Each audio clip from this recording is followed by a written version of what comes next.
Good morning. I just thought I'd bring you along today. I'm doing an adventure in fermenting. It's something I've never tried before, and I don't know how it'll turn out, but I'll let you know. And I'm doing the cabbage, and I thought I'd show you, and it's going to make noise, but this is the last of it. And this is the cabbage stomp that Lois told me what it was. I've had it for years, but I want to show you. And I stomped on it a little bit. It makes noise, but I also found out it can be worked like this, and it almost works better. And anyway, I really liked it, and I'm going to say that's enough noise. And I'm going to I've got a whole bowl full because I want to show you, and I didn't want you to have to watch me stomp cabbage all the time. Okay. What I'm going to do this morning is I'm going to get my crock.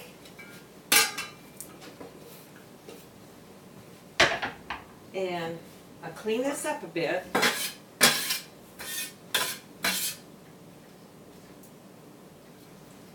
Oh, I'll just put it in the bowl. I think my counter is clean. We'll always hope it was. Okay. I'm gonna get it. Okay, what I'm mixing up today is cabbage and apples, which is a pretty common combination, but this one isn't. Blueberries, and I think you could use raspberry, well, not, blackberries, maybe. I think they'd hold up better. But anyway, I'm putting that in. Oh, I forgot to put the salt. I usually salt the layers, but that's okay. It'll still make.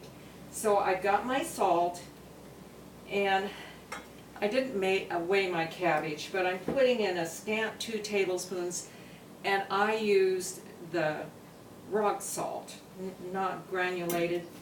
And actually in the one book on fermenting, it says don't use that salt because you might not get enough because it's a bigger volume. But I use it because I don't want to get it too salty. And so anyway, I want to tell you the spices that I have in here. Not coriander.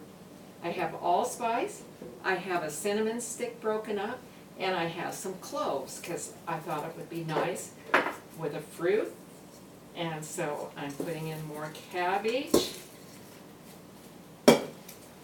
more apples, more blueberries,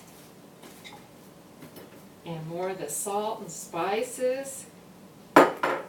And I'm going to do it one more time. Wow, that's filling up my crock. Okay, which is an old crock. And the last of the salt. And the last of the blueberries. Okay, so I have it on there, and I may have, remember the rule is, if in 24 hours I don't see this covered by about 1 inch of brine, I'll take a cup of water and add maybe 2 teaspoons of salt to it and pour it on to make sure it's good and covered. And then I'll start eating it when it's, and I'll let you know how it turned out. And another thing that I want to tell you about fermenting, and if you've never done it in a crock, now I think the jar method with the lids that burp or whatever they do, I think you don't have that. But when you do it in a crock, you're apt to see your brine, and it doesn't always happen. I think it depends the temperature and what's going on in your kitchen. But you'll see a little white, what it is, it's a little yeast on there forming, a little white, and it's okay. It's definitely okay. What you don't want to see, if your ferment turns blue or green and it smells bad, then it's not good. And it's not like botulism. Botulism comes in canned foods, and you can't smell it and you can't see it. But it's really safe to ferment, because if it goes bad, you can smell it, you can see it. So that's what I'm going to do, and I'm going to go ahead and put the gallon of water on it to weight it down, and then tomorrow morning I'll just see if I have enough liquid on top to call it good. Oh, I was going to put these big leaves on it, but it's too late now. So my water is sort of behind the camera, so I'm coming over.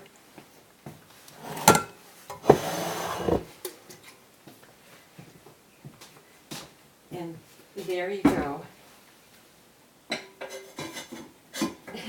Talking about canning, my mom did a lot of canning. And I wasn't much of a canner. Now I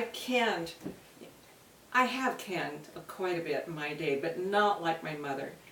And actually one time, and I love canned chicken, by the way. It makes a really good meal to open up some of your canned chicken. And I even canned it on the wood stove, and it turned out great. But a couple of things slow me down on canning a lot. When I grew up, like I say, my mom canned a lot. And in the winter time, lots of times she'd open up a jar and she'd say, I'm not sure about this jar. Maybe we should feed it to the chickens. Well, the chickens really had a good winter. They had lots of vegetables. And then I'd say, well, Mom, does it smell bad? Well, no, but botulism you can't smell. So anyway, it seemed like she did a lot of canning and a lot of feeding the chickens. And then the other thing, this is really the clincher that slowed me down, is one day she was canning and it blew up. She had just gone over, it was full of peaches, canned peaches. She'd just gone over to check it, everything seemed fine. She walked back to the sink, her back was to the canner, and it blew up. We were outside, and it was like a bomb. It blew up in 7 pieces. Either 1 or 2 of them blew clear outside. There were peaches and glass all over the kitchen. And at that time, there was only my brother and I, but we always had people in our home. And at that time, we either had 6 to 8 extra people that lived there. And they all began to pitch in and clean that kitchen. And it became like a party to us kids at the end, because finally my mom could see that she wasn't going to be able to really fix dinner like she usually did. And she said, when my dad came home, she sent him to the store and said, buy ice cream. We're going to have ice cream, and we're going to have, she'd had a lot more peaches fixed that she was going to can, and we'll eat those peaches on the ice cream. So I could just remember as a child having bowlfuls of peaches and ice cream. But I also remember years every time we'd go to, my mom repainted and painted a lot. And every time the kitchen got a new paint job on it, we could find new pieces of old dried up peaches and glass embedded in the walls. And it just seemed to go on forever. So that was the big thing, the exciting thing in my life that sort of slowed me down for canning. But I love to make the ferments. It's not, I think it's much safer, and it's probiotic. It's just so good for you. So we'll see what the cabbage, the apples, and the blueberries do. And I'll get a check on it in about 3 days from now, and later on I'll start letting you know. Oh, and one other thing. In the last video I talked about our moves. Well, I figured it out. I decided I'd just count. Well, if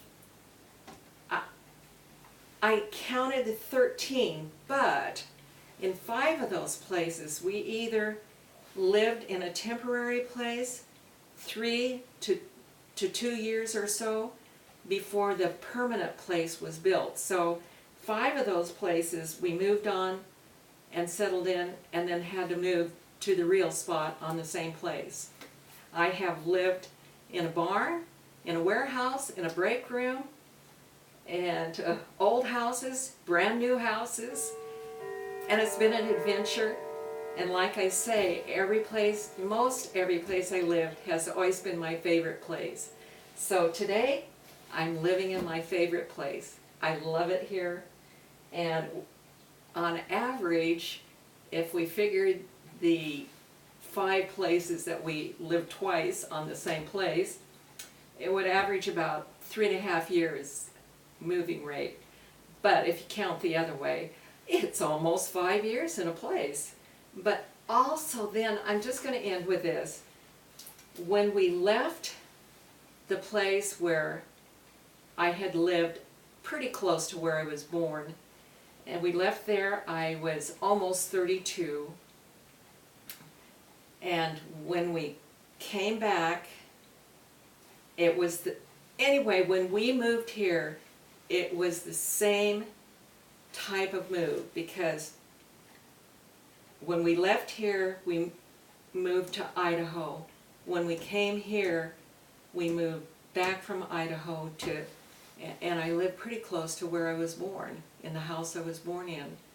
So it was just reversed. So for 43 years, we lived in we lived in Idaho and Oregon both in those 43 years. But I really never thought I'd come back here. But it's nice to be back here.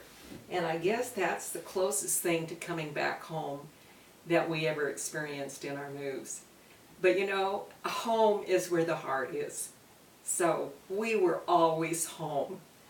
So with that, I'll tell you, have a good day.